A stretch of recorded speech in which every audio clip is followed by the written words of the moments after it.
The night air hung heavy with silence, broken only by the soft crackle of a small fire and the occasional groan of the Serengeti winds pushing through the tall grasses. Daniel crouched near the flames, a dented pot of lentils simmering quietly, the scent of garlic and cumin filling the open camp. It had been a long day, another fruitless search for a lion pride he'd been tracking for days, another evening alone with a journal full of half-finished thoughts and fading photographs. He stirred the pot absently, his other hand gripping a cup of lukewarm tea, eyes half-lidded, lost in the gentle rhythm of the fire. Then, without warning, something shifted. Not a sound exactly, more like the absence of it. The crickets stopped chirping. Even the wind seemed to pause, as if holding its breath. Daniel turned slowly, instinct overriding thought, and his gaze met a pair of golden eyes glowing just beyond the reach of the firelight. A cheetah, lean, ribs showing through her patchy coat, a gash visible on her right shoulder. She didn't growl, didn't move, just stood there, still as a shadow, watching him. His heart pounded against his ribs like a drum, but he didn't reach for the flare gun, didn't shout or run. He stayed perfectly still. They stared at each other for what felt like hours. Two creatures caught in some silent agreement neither of them understood. His voice, when it came, was quiet, like he was afraid to shatter the moment. "You don't want to hurt me, do you?" She blinked, ears twitching, but didn't move. Something in her eyes, the weariness, the desperation, struck him deeper than fear ever could. He reached slowly, deliberately, and pulled a chunk of bread from his tin plate. He placed it on the ground between them, then sat back, heart still thudding. The cheetah stepped forward, paws silent on the dirt. One step, two. She lowered her head, sniffed the bread, but didn't eat. Instead, she laid down, right there, on the edge of his camp, facing him. Her breathing shallow, eyes never leaving his. Daniel sat motionless, stunned. This wasn't supposed to happen. But something about that moment felt different, real. The rules of fear and survival faded into something else, something fragile.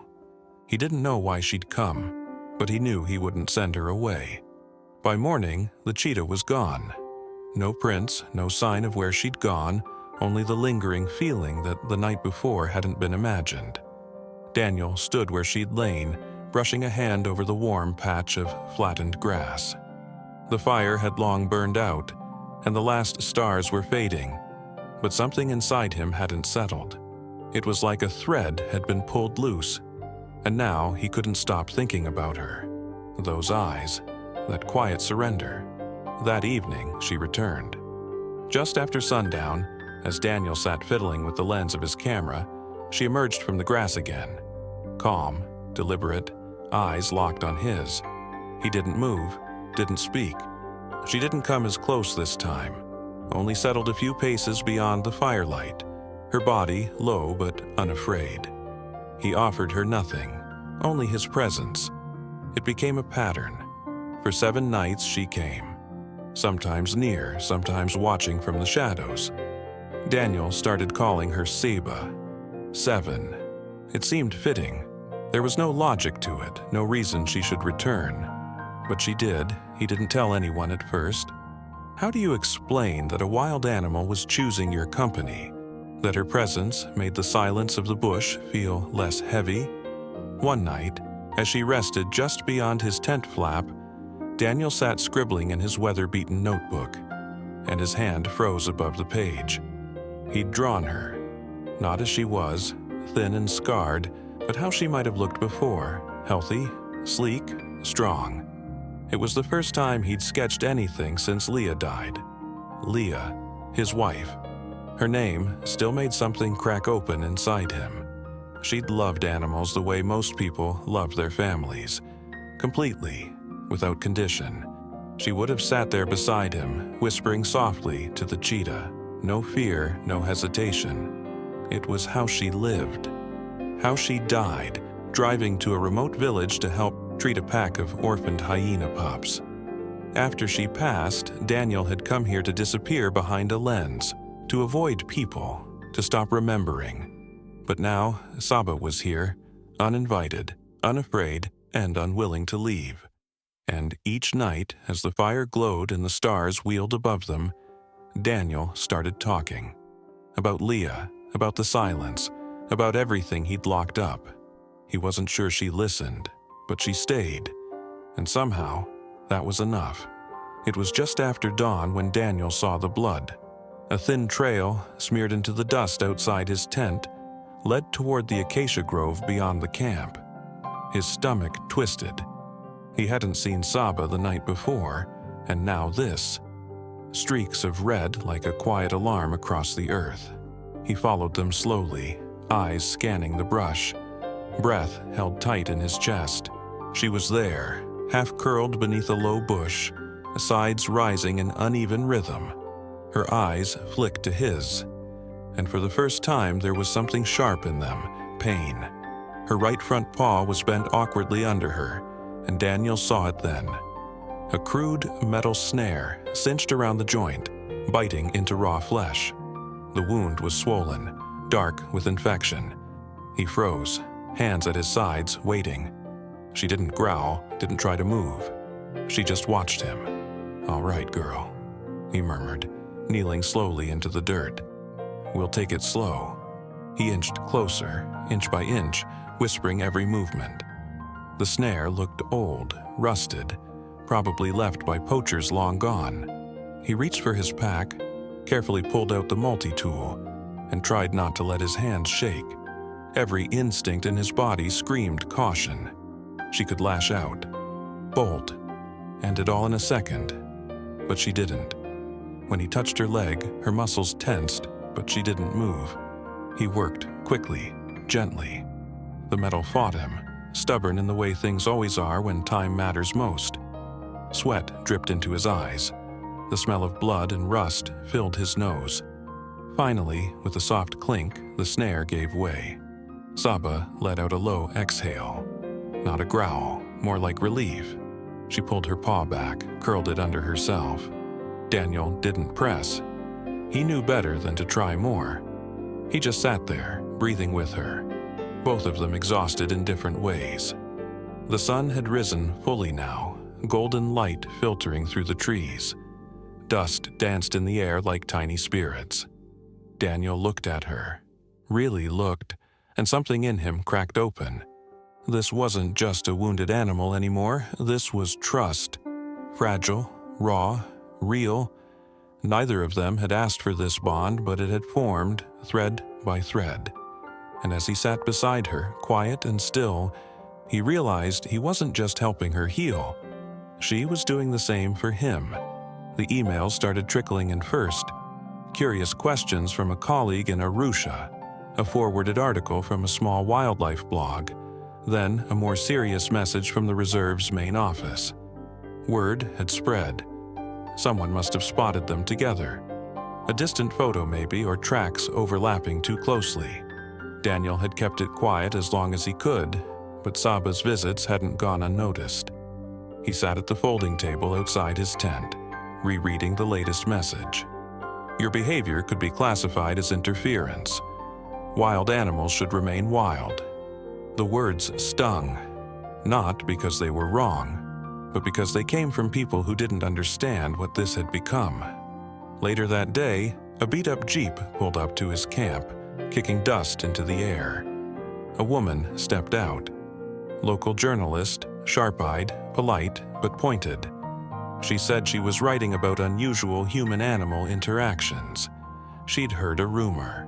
Just a story, she claimed. Daniel gave her nothing. He didn't need this turning into a headline.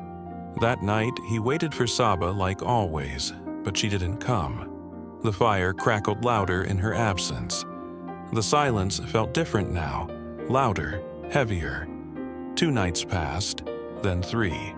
On the 4th evening, just as the sun dipped low and painted the sky in fire-orange streaks, she emerged. Slower this time, her paw still tender, but she came. Daniel let out a breath he hadn't realized he was holding. He didn't speak at first, just watched her settle on the edge of camp, calm but alert. Then he whispered, "They want me to stop this." She didn't move. "They think I'm breaking something natural, that I'm meddling."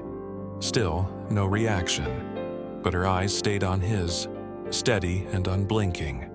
He stood the next morning, watching the distant horizon. The decision came slowly but clearly. He packed his tent, gathered his gear, and left the marked paths behind, deeper into the bush, farther from the roads and the cameras. Not to hide, but to protect. If this bond was unnatural, it wasn't because it was wrong. It was rare, fragile, and worth guarding. That evening, as the fire warmed his new camp, Daniel waited in the hush of twilight. She found him again, not because he'd called her, because she'd chosen to. The storm came fast. The sky had been unusually still all day, the air too warm, too quiet. By late afternoon, the clouds rolled in like bruises across the horizon. Daniel barely had time to stake down his tent before the winds began to howl. Rain came next, sudden and heavy, battering the canvas with a force that made the poles shudder. Thunder cracked so loud it felt like the ground split beneath him. He scrambled to secure his equipment, stuffing cameras and journals into dry bags, hands numb from the cold rain. The dry riverbed nearby, empty that morning, now surged with brown, angry water. He knew better than to stay close to it, but moving meant exposure, and the lightning was getting closer. As he turned to lash down a tarp, his foot caught on a slick root and twisted hard. A sharp snap echoed inside his body. Pain flared white-hot. He dropped, breath knocked from his lungs, knee screaming. He couldn't stand, could barely move. Alone, injured, and half-soaked, Daniel dragged himself under the shelter of the canvas and waited. The pain throbbed relentlessly, his leg already swelling. His radio had water damage, no signal. Nightfall brought colder winds, and with them the creeping awareness that help wouldn't come soon, not out here. He drifted in and out of sleep, fever creeping in by morning. In one lucid moment he opened his eyes and saw her. Saba. She stood just outside the tent flap, watching him. Rain dripped from her coat. Her ears twitched at every gust of wind, but she didn't move. When Daniel coughed, deep, wet, she stepped closer. Her eyes didn't hold fear, only something quiet, intent. She stayed. Through the night, while hyenas circled in the dark beyond the firelight, Saba remained close. Once, he thought he felt her nudge his arm gently, waking him when he slipped too far into fevered sleep. Her presence didn't make sense, not logically, but it grounded him, kept him anchored to something real. For 2 days, she didn't leave. By the time the ranger patrol finally found him, exhausted, soaked, half-conscious, Saba had vanished back into the bush. None of them believed his story, but Daniel didn't care. He knew what he'd seen. She hadn't saved him out of instinct. She'd stayed because kindness, once given, sometimes finds its way back. The hospital bed felt strange under Daniel's back, too flat, too still.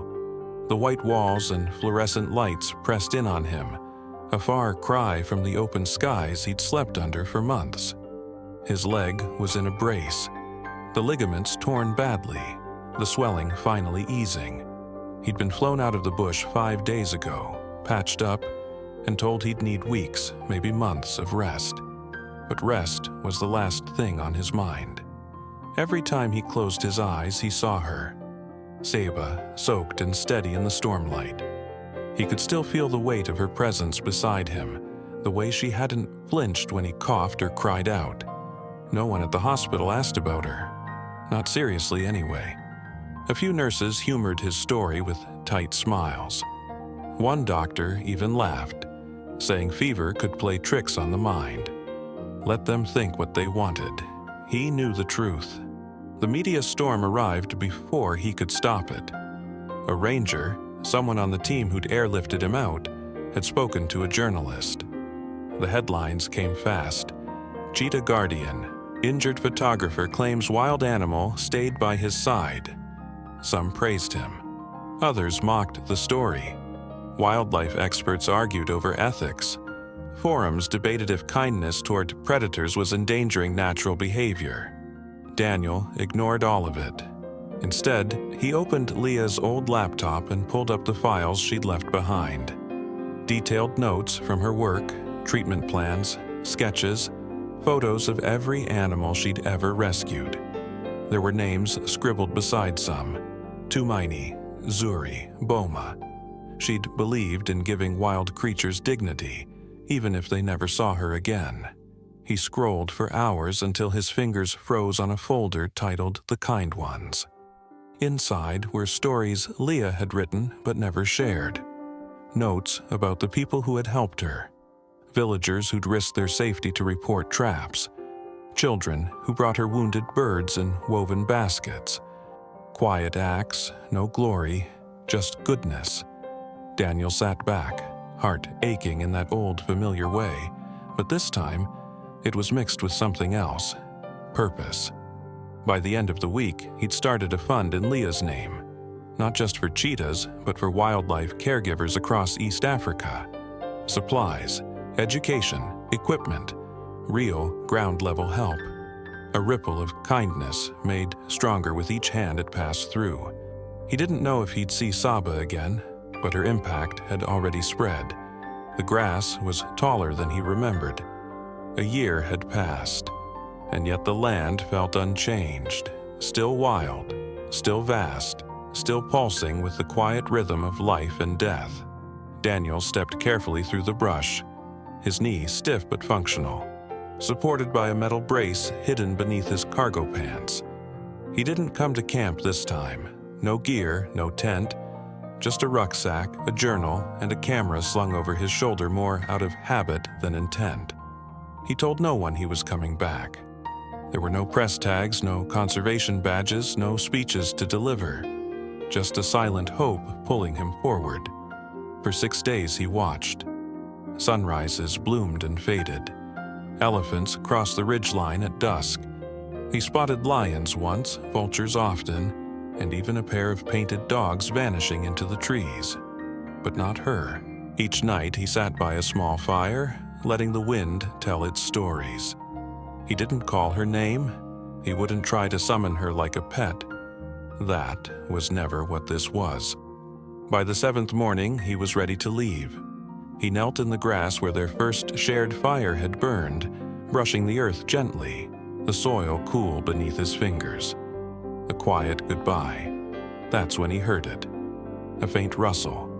Not the erratic scamper of prey, but something heavier, purposeful. He looked up, and there she was, standing at the edge of the clearing. His breath caught. She looked different now, stronger. Her coat shimmered in the morning light, no trace of the wound on her paw. And beside her, 2 smaller shapes emerged from the brush. Cubs. One of them limping slightly, favoring its front leg, but alert, curious. Daniel didn't move, didn't speak. Saba stepped forward a few paces, her eyes meeting his. The cubs hung back, watching her for cues. She stood there, steady and quiet, for a long beat. Then, with the same grace as the first night they met, she lowered herself to the ground. Not submissive, not afraid, just present. She stayed there for a minute, maybe less. Then rose, turned, and disappeared into the grass. The cubs followed. Daniel remained kneeling, throat tight, the silence around him somehow louder than ever. She had returned, not to stay, not to be comforted, but to show him what kindness had given back.